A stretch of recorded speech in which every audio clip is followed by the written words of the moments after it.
Jumpa lagi bersama kami Kabar 1 Nusantara. Inilah berita selengkapnya. Rapat pemilihan Ketua Asosiasi Cahaya Fortuna ACF P3MI Kabupaten Cilacap masa bakti 2023-2027 bertempat di Hotel Azana Asia, Jalan Gatot Subroto, Cilacap, Rabu 6 Desember 2023. Hadir dalam acara tersebut 48 peserta perwakilan P3MI se-Kabupaten Cilacap, pengurus asosiasi beserta jajaran, ketua panitia dan jajaran, dewan pembina, dewan penasehat, kepala dinas tenaga kerja dan perindustrian Disnakrin Kabupaten Cilacap, Dik Nugraha SEMM, Kabid Penempatan Pelatihan Dinas Tenaga Kerja Cilacap Firdaus Azimutia SPSI, staf Disnakrin Sutikyo dan kedua kandidat ketua asosiasi. Dalam bursa pencalonan, dua kandidat siap berlaga dalam memperebutkan tongkat kepemimpinan. Mereka adalah Vivin Eka Budi Wahyono, Eskom, calon incumbent sekaligus Kepala Cabang PT Cikal Dian Astuti, dan Mukiman Esa, Direktur PT Timur Raya Jaya Lestari. Acara diawali pembacaan peraturan tata tertib pemilihan Ketua ACF oleh Ketua Panitia, yang dilanjutkan dengan penyampaian visi dan misi oleh kedua kandidat calon Ketua ACF. Ketua Asosiasi P3MI Cahaya Fortuna Kabupaten Cilacap ditetapkan sebagai berikut. Hak memilih dan hak dipilih oleh direksi dan kepala cabang yang sudah ber-OSS atau dalam proses OSS yang dibuktikan dengan fakta proses. Pemilih adalah peserta yang sudah mengisi daftar hadir dan akan punya bukti nomor peserta pemilih berdasar nomor urut daftar hadir. Jadi yang akan boleh memilih teman-teman semua yang sudah punya nomor urut yang sesuai yang tertera di dalam daftar hadir. Caranya nanti akan dipanggil dari nomor 1. Anda akan datang, namanya dan nama PT-nya, nomor urut tersebut diserahkan kepada panitia, ya, di dalam pencoblosan nanti yang kedua. Yang ketiga, pemilih dianggap sah adalah dengan mencoblos mengenai foto salah satu di antara dua calon ketua yang ingin dipilih. Dianggap sah itu coblosannya adalah mencoblos terhadap foto salah satu kandidat. Jika mencoblos calon ketua dua-duanya atau di tempat yang bukan sebagaimana mestinya kami sampaikan, itu dianggap batal, tidak sah. Ya.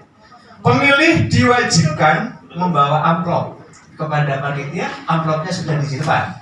Oke. Nanti pemilih ketika dipanggil akan datang kepada yang memanggil untuk mengambil amplop. Amplop itu isinya adalah kartu pemilih yang di dalamnya ada dua foto berdampingan. Ya, seperti itu. Kemudian kalian membawa amplop itu ke TPS, ya. Membawa amplop itu ke TPS, kemudian dibuka, kemudian dicoblos. Ya. Paham nggih? Dicoblos. Seperti itu. Pemilih kemudian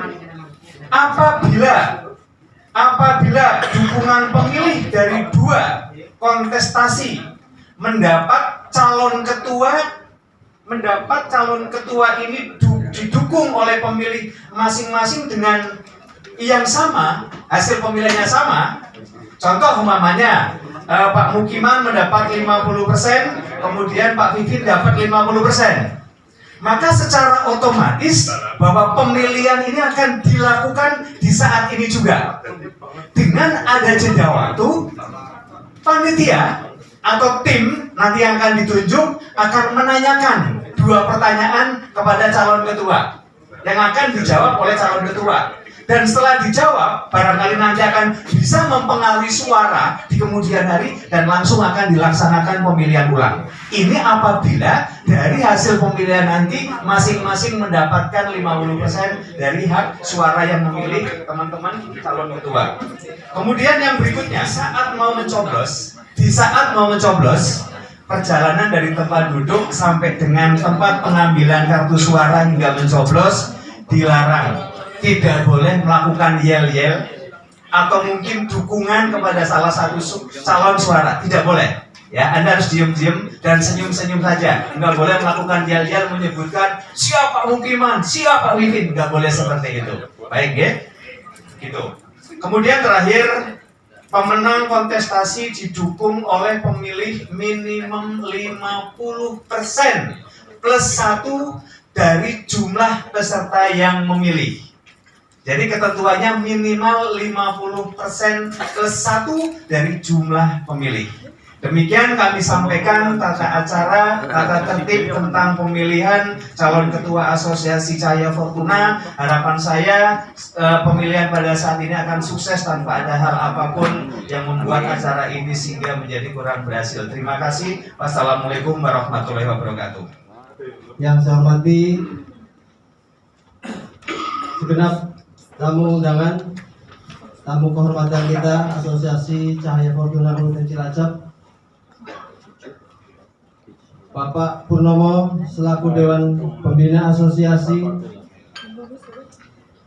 Bapak Nasun Widodo, Bapak Ikhwanur, serta Bapak Komar selaku senior di Asosiasi Kabupaten Cilacap. Terima kasih yang sebesar-besarnya atas kehadirannya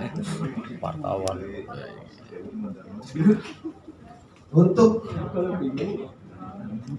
mengikuti perhelatan pemilihan ketua Asosiasi Cahaya Fortuna Kabupaten Cilacap. Tentu di sela-sela kesibukan yang sangat padat, tapi ini merupakan sebuah kehormatan bagi kita, kehormatan yang sangat luar biasa dan menandakan bahwa asosiasi adalah sebuah organisasi yang dipandang dan bergengsi di Kabupaten Cilacap. Yang saya hormati juga seluruh anggota asosiasi yang hadir pada hari ini. Mudah-mudahan kehadiran kita di sini berkumpul dan bersilaturahmi pada hari ini dicatat sebagai amal kebaikan oleh Allah SWT. Belum saya menyampaikan apa yang menjadi visi dan misi saya, dari hati yang paling dalam saya ingin mengucapkan beribu terima kasih yang sebesar-besarnya kepada seluruh anggota yang telah mengusulkan nama saya sehingga saya menjadi salah satu calon ketua Asosiasi Cahaya Fortuna Cilacap. Ini sebuah kebanggaan sekaligus amanah yang sangat besar pada diri saya, karena berarti selama 5 tahun ke depan saya harus menahkodai gerbong ACF, tentu dengan segala macam suka dan dukanya. Tapi saya yakin serta optimisme yang besar ketika kita bekerja bersama, dilakukan secara kolektif, baik oleh antara ketua, pengurus, saling berkoordinasi, saling melengkapi, serta didukung oleh seluruh anggota rekan-rekan seperjuangan. Bila kita bicara ACF atau Asosiasi Cahaya Fortuna, maka kita akan bicara dunia penempatan pekerja migran Indonesia. Bicara pekerja migran, tentu sahabatku semua sudah paham betul dengan persoalan yang dihadapi, mulai dari perekrutan sampai dengan penempatan. Dan di sini tadi saya ada Pak Kadis, sebenarnya saya ingin menyampaikan mengenai curhatan kita sebagai pengusaha di bidang penempatan, karena menurut Undang-Undang dan Perban nomor 9 tahun 2020, maka pemerintah daerah lah yang mempunyai kewajiban untuk melaksanakan pelatihan. Ini hanya sedikit problematika yang dihadapi di dunia penempatan pekerja migran Indonesia. Namun mari kita selalu optimis, karena kerja ini adalah kerja yang mulia. Diakui atau tidak, remitansi yang masuk sebagai devisa ke negara adalah terbesar ke-6, yaitu sebesar 140 triliun. Ini angka yang sangat fantastis, sekaligus mengkonfirmasi betapa hebatnya sektor penempatan PNI menyumbang devisa terhadap negara. Maka tak heran pemerintah menyematkan julukan sebagai pahlawan devisa untuk para PMI. Namun pemerintah lupa bahwa lahirnya pahlawan devisa tersebut adalah ada sosok ayah atau ibu yang tidak pernah disebut apalagi diakui sebagai pahlawan. Mereka adalah kami, para PTKMI, dan kami di Kabupaten Cilacap tergabung dalam wadah yang bernama Asosiasi Cahaya Fortuna, yang sudah dengan ikhlas melatih, mendidik,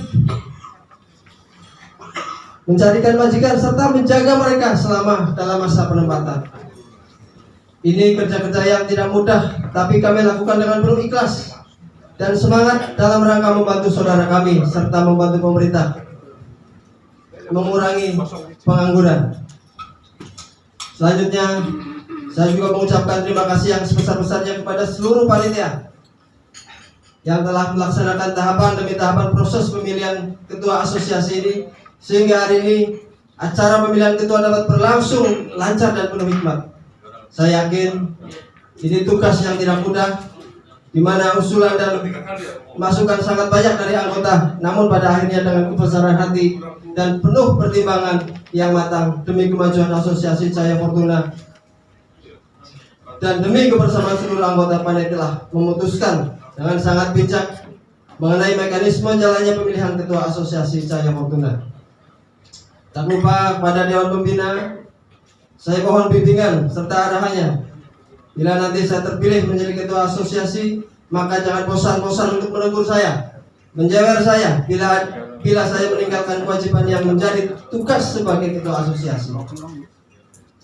Sahabatku, rekan-rekan seperjuangan, ketika nanti saya terpilih menjadi ketua ACF atau Asosiasi Cahaya Fortuna Cilacap, bukan berarti asosiasi ini menjadi milik saya, tetapi asosiasi ini adalah milik anggota, milik kita bersama. Maka saya tidak mau menjadi one man show di mana saya mengambil seluruh peran dan fungsi-fungsi pengurus serta anggota. Saya ingin ACF ke depan memperbaiki diri terlebih dahulu, dan ACF harus memiliki manajemen yang jelas mengenai organisasi di mana masing-masing yang menjadi pengurus bisa maksimal meneruskan tugas dan fungsinya. Dan untuk instansi lain yang berkaitan dengan asosiasi, saya akan bangun jaringan yang lebih kuat serta kondusif sehingga ke depan ACF menjadi asosiasi yang dipandang dan diperhitungkan. Yang terakhir, sebagai bagian motivasi pada diri saya dan rumusan untuk ACF ke depan, maka saya sampaikan apa yang menjadi visi dan misi saya.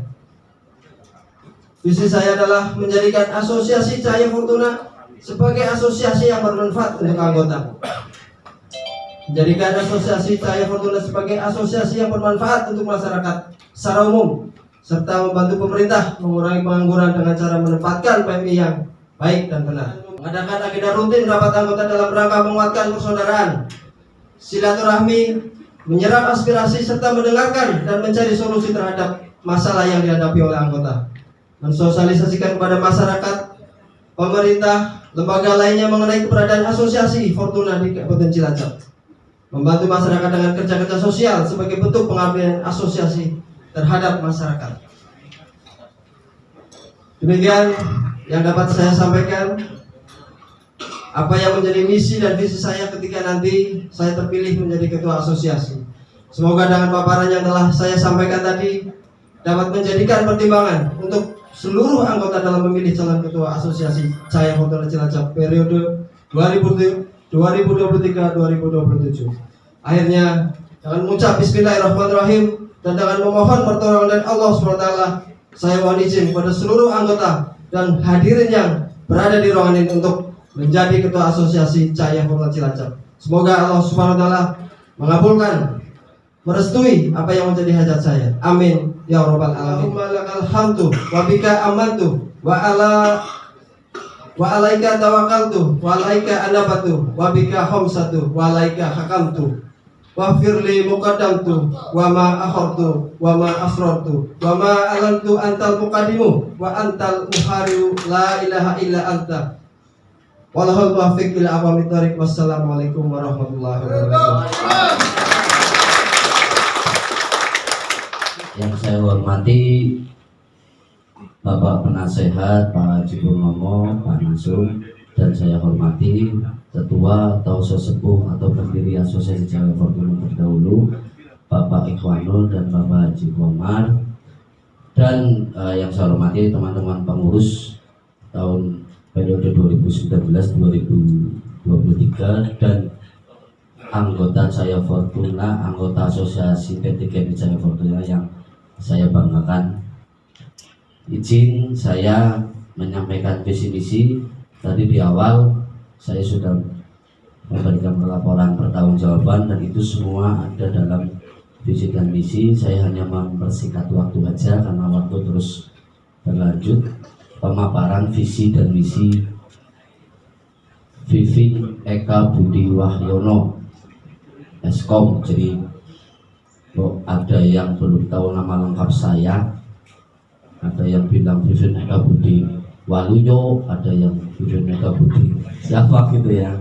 Dan saya itu jenis kelamin laki-laki, kadang pada waktu di WA Mbak Vivi.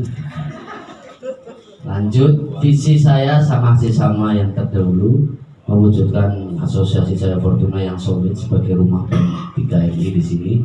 Rumah dalam arti kita mengayomi satu keluarga, satu visi misi untuk mewujudkan usaha PT GMI sebagai usaha yang bermartabat, dihargai, dan mempunyai peranan dalam memberikan peluang atau kesempatan kerja kepada masyarakat. Yang tadi saya sampaikan juga, fungsi PT GMI itu adalah memberikan lowongan, mempekerjakan teman di sana. Jadi kita mempunyai tanggung jawab secara moral kepada PMI tersebut. Jadi wadah kita memang tidak hanya sebagai wadah PT GMI, tetapi lebih menekankan kepada CPMI atau PMI yang kita berangkatkan, entah itu purna, telah, atau akan.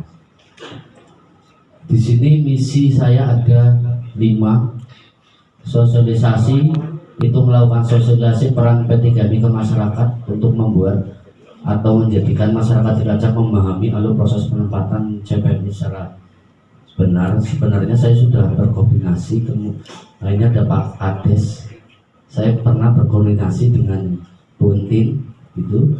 Jadi misi saya di sini melakukan sosialisasi tentang Undang-Undang 18 atau peraturan perundangan yang mengatur tentang alur proses PT GMI, terutama untuk mencegah CPMI secara prosedural. Karena kalau kita mencegah secara pribadi atau saling tunjuk atau si A si B, kita tidak bisa akan menghentikan itu semua. Yang kita laksanakan adalah dengan secara alami mengedukasi teman-teman CPMI di sini untuk melakukan proses secara prosedural. Kita kenalkan PT GMI di Kabupaten Cilacap, maka dari kepala desa bisa untuk mensosialisasikan kepada masyarakat atau warganya kepala desa. Saya juga pernah akan ya Pak Amin melaksanakan, tetapi lagi-lagi kita belum solid pengurus, makanya itu saya minta nanti pengurus solid, apapun keputusan ketua mohon bisa disepakati. Teman-teman juga apa namanya ya, semuanya berkecukupan, cuma untuk sosial ke masyarakat kita masih kurang mungkin. Jadi saya mempunyai program di sini atau misi kegiatan sosial dalam artian di sini sebagai wadah rumah PMI apa namanya kegiatan sosial ke masyarakat banyak berbagai macam cara, bukan hanya kita memberi bantuan semata-mata tidak, tetapi juga bisa mengedukasi TKI Purna kalau yang ada punya informasi TKI Purna, ataupun lewat donor darah itu cuma sosial, atau setiap minggu Jumat petang. Nah itu nanti yang bergerak adalah pengurus bidang sosial. Saya ingin benar-benar mengaktifkan kita sosial untuk itu harus bisa nanti kita eksekusi. Itu yang sebagai pemikirnya ya mereka yang mengeluarkan ide atau kecetus atau yang vokal, menurut saya seperti itu. Itu dalam artian di sini kemarin juga bagus untuk masalah rekom, kita sudah berkoordinasi dengan dinas memang, tetapi lagi-lagi apapun keputusan, apapun itu yang kita ambil pasti ada pro dan kontra. Udah pasti semua keputusan pada ada yang setuju dan tidak setuju. Itulah penyeimbang kita. Terus yang keempat, problem solver di sini adalah kepedulian terhadap segala permasalahan anggota dan memberi bantuan secara konkret dan konsisten. Di sini dalam bentuk apa? Banyak sekali permasalahan hukum mungkin kita ada dengan asosiasi pendampingan hukum, atau kita bisa masukkan itu pengacara ataupun ahli hukum ke dalam pengurus kita. Tapi itu juga kita pikirkan, mereka pasti menggunakan biaya, entah itu gaji per bulan atau per kasus. Apalagi sebuah ketua asosiasi, saya sudah punya program, memang program andalan saya yaitu digitalisasi keuangan, transparansi. Itu modal penting kita. Apapun programnya bagus, apapun jembalitan, tapi kalau keuangannya tidak ada, mau apa kita?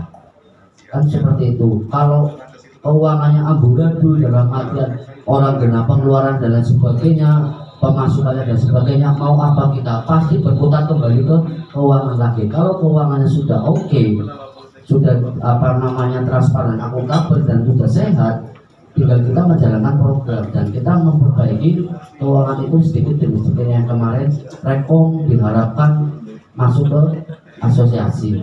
Nah, itu yang perlu kita kontrol. Ya sebenarnya itu kesadaran teman-teman sekalian untuk masalah Rekom, tapi memang kita sudah ada fakta integritas, hanya teman yang sama yang di atas. Kalau kita udah janji, fakta integritas itu janji adalah hutang. Itu komitmen kalian semua. Tidak harus di luar kota yang lebih jauh, Purwokerto pun bisa. Yang penting kita bisa mempererat satu sama lain, menghormati satu sama lain. Ini loh usaha kita. Kalau kita diinjek, gimana rasanya kalau kalian juga diinjek? Seperti itu. Gigit, sama-sama digigit, kita sakit. Kita sakit satu, sakit semua. Itu yang saya sampaikan di sini. Saya 5, dan misi kami mewujudkan asosiasi yang dapat merangkul semua anggota. Tadi sudah saya sampaikan strategi, alhamdulillah sudah terlaksana. Mungkin beberapa hal yang belum bisa terlaksana.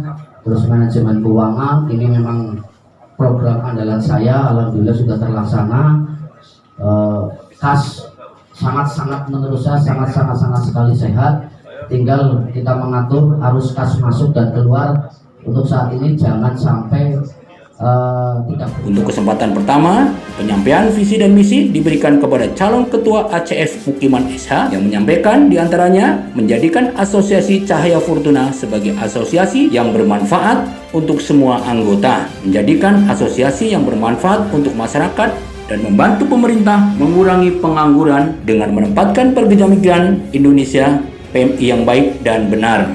Untuk kesempatan kedua dan terakhir diberikan kepada Saudara Vivin Eka Budi Wahyon Eskom yang dalam visi dan misinya menyampaikan program andalannya adalah manajemen keuangan secara digital. Dan apabila saya terpilih kembali, asosiasi akan sosialisasi dengan Papdesi untuk memberikan informasi terkait dengan calon pekerja migran Indonesia CPMI proses yang benar. Dari lantai 8 Hotel Asana Asia, Jalan Gatot Subroto, Cilacap, Kabar 1 Nusantara melaporkan.